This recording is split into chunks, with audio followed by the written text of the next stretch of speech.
नमस्कार। Monsoon update के इस बुलेटिन में आप सभी का स्वागत और अभिनंदन। मैं हूं देवेंद्र त्रिपाठी। आज 10 जुलाई है और आज कैसा रहा है मॉनसून का प्रदर्शन, इसकी बात भी करेंगे। बीते 24 घंटों और साथ में 1 जून से लेकर 10 जुलाई तक की बारिश कैसी रही है, मॉनसून की अक्षीय रेखा इस समय कहाँ है और क्या संभावनाएं आने वाले दिनों में दिखाई दे रही हैं। आप इस मैप को देखें। 9 जुलाई को यानी एक दिन पहले कल पूरे भारत में मानसून का अराइवल हो गया था। इसके बारे में आप अवेयर होंगे, तमाम मीडिया के माध्यमों से आपको जानकारी मिली होगी और आपने इस चैनल पर भी मौसम तक पर भी आपने मानसून अपडेट का बुलेटिन देखा होगा। तो उसमें कल आपको बताया था कि मानसून पहुंच गया पूरे भारत में। हालांकि पश्चिमी राजस्थान में लोगों के मन में प्रश्न है, ये आखिर कैसा मानसून, जब बादल भी नहीं है और बरसात भी नहीं दिखाई दे रही है। तो आने वाले दिनों में क्या संभावना रहेगी और मानसून की अक्षीय रेखा कहाँ से गुजर, इसकी बात पहले कर लेते हैं। दोस्तों, इस समय राजस्थान के गंगानगर यानी उत्तर की तरफ मानसून की अक्षीय रेखा, एक्सिस ऑफ मानसून ट्रफ, जब पूरे भारत में मानसून पहुंच जाता है तब बनती है एक्सिस ऑफ मानसून ट्रफ। तो यहाँ से गंगानगर से होकर रोहतक जो हरियाणा में है और यहाँ से उत्तर प्रदेश के पश्चिमी और मध्य भागों के ऊपर जो कम दबाव का क्षेत्र बना हुआ है, इस सिस्टम को कनेक्ट करते हुए इधर गोरखपुर और फिर जो बिहार का उत्तर पश्चिमी हिस्सा है मुजफ्फरपुर, यहाँ से होते हुए, यहाँ से होने के बाद फिर ये साउथ की तरफ आ रही है, ये मिजोरम में। तो यहाँ आ रही, यहाँ पर बंगाल की खाड़ी के उत्तर पश्चिमी हिस्सों पर एक नया वेदर सिस्टम डेवलप होने वाला है जो आने वाले दिनों में इस ट्रफ रेखा को ऊपर जाने से रोकेगा। ये जितना नीचे रहेगी उतना ही एरिया में बारिश होगी। इधर भी जितनी जल्दी नीचे आएगी उतनी जल्दी बारिश का दायरा और बढ़ेगा।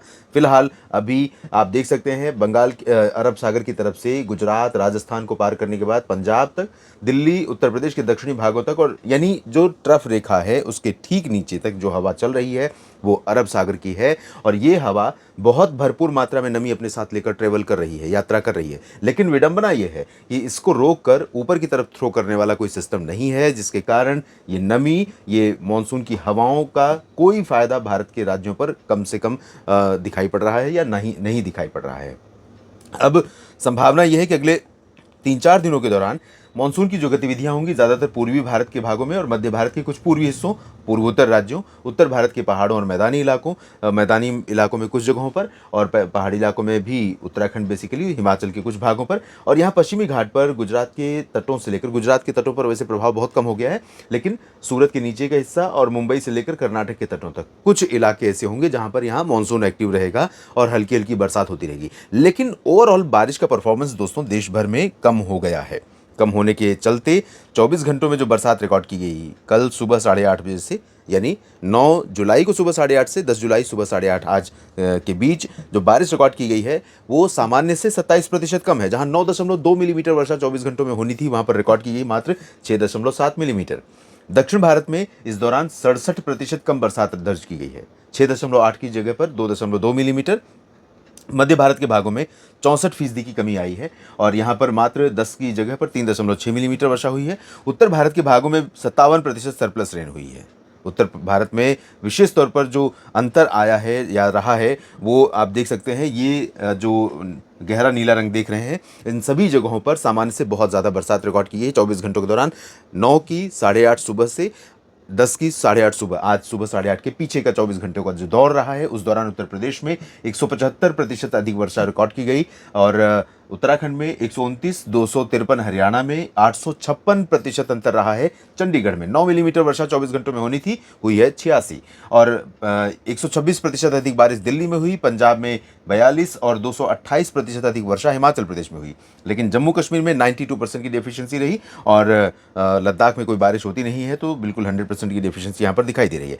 पूर्वी और पूर्वोत्तर भारत के राज्यों में देखें तो अधिकांश भागों पर बारिश कम हुई है। यहाँ पर 24 घंटों में मिजोरम में बारिश ठीक ठाक हुई, त्रिपुरा में ठीक हुई है, ज़्यादा हुई है, जबकि सिक्किम में बारिश में कमी रही है। सिक्किम के अलावा पश्चिम बंगाल में देखें तो यहाँ पर पश्चिम बंगाल में बारिश सामान्य से 73% ज़्यादा दर्ज की गई है। झारखंड में 37% कम और बिहार में 12% कम वर्षा दर्ज की गई। परिणाम ये हुआ कि पूरे पूर्वी और पूर्वोत्तर भारत में 24 घंटों के दौरान 22% कम वर्षा हुई है।